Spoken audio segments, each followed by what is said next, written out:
Mám dnes plán letět jen jednou a přece vezmu si, že nepoletím všude první jako včera a předevčírem. Uskal jsem skutečně až jako třetí, ale první dvě křídla letí doleva, tak doprava letím zase jako první. Ale nasvícený východní svah prostě nedává, takže ho ani na třetí pokus nezdolávám. Přiletí za mnou 3 křídla a v nasvíceném nafukovanou kanionu, kde to prostě na tuty musí fungovat, se nám nikomu nedaří zvednout. Proklesám 200 metrů a vracím se 1,5 km od lanovky, což dostupuji.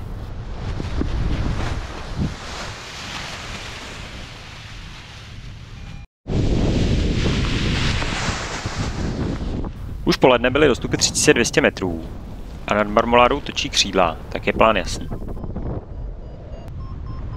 Před Marmoládu doletím v pohodě, ale tam, kde to předevčírem soustavně chodilo, jsou akorát bubliny, ze kterých pořád vypadávám.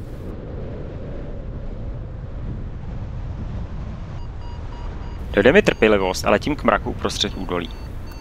Ale nic není ani u něj, takže si akorát zalétávám 2 kilometry a ztrácím 500 výškových metrů. Nicméně po návratu zpátky chytám stoupák, který mě zvedne až do rekordních 3800 metrů nad mořem. Marmoládu přelétávám s velkou rezervou. Dál letím stejný trojúhelník jako předevčírem, který se mi moc líbil. Ale je to o dost těžší. Proti větru letím bez speedu 15 km/h, takže valím pořád na plné. Když Vario pípne, tak speed jen vypustím. Točit to nemá smysl, je to hrozně rozbité a v otočce jen proklesám. Ale mě to letí 15, vy pro ně, když tak někam přijedete, viď? Až před druhým otočňákem se přizvednu o nakloněné plochy, která je trochu schovaná, takže to je klidnější. Pro toho je kousek za údolí, pohodlně se po větru vracím zpátky. S trochou nadsázky se na jeden stoupák u Marmolády dají uletět 2 ramena 40 km fajn. A dal jsem si druhý pokus, dneska to vypadalo, že jsou luxusní dostupy. A taky, že jo, vytočil jsem až 3,8, ale křídla byly i nade mnou, takže podle mě možná i 4 litry se daly vytočit.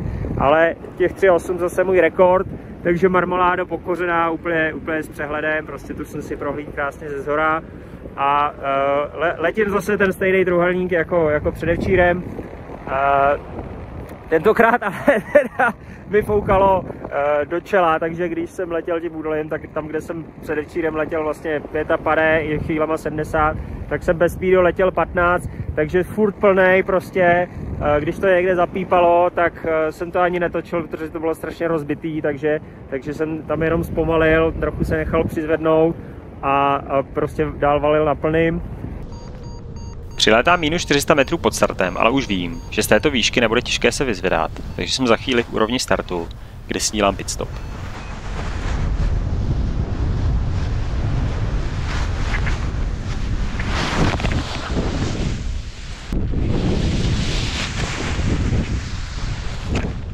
Chci využít letošní možná poslední pěkný den, tak startuji ještě jednou. Úzka letím hodně doprava, kam se přes den nelétá. Ale v podvečer je to tam hezky nasvícené, takže to tam krásně chodí.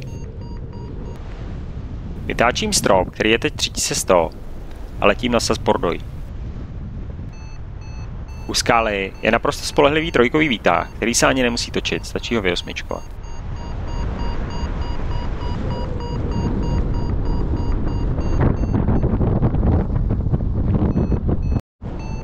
Vidím chystající se wingsuitery, tak se spiráluji 200 metrů, abych si je lépe prohlédl. Po skoku letí dolů jako šutr. Teprve když naberou rychlost, tak jim to začne trochu letět.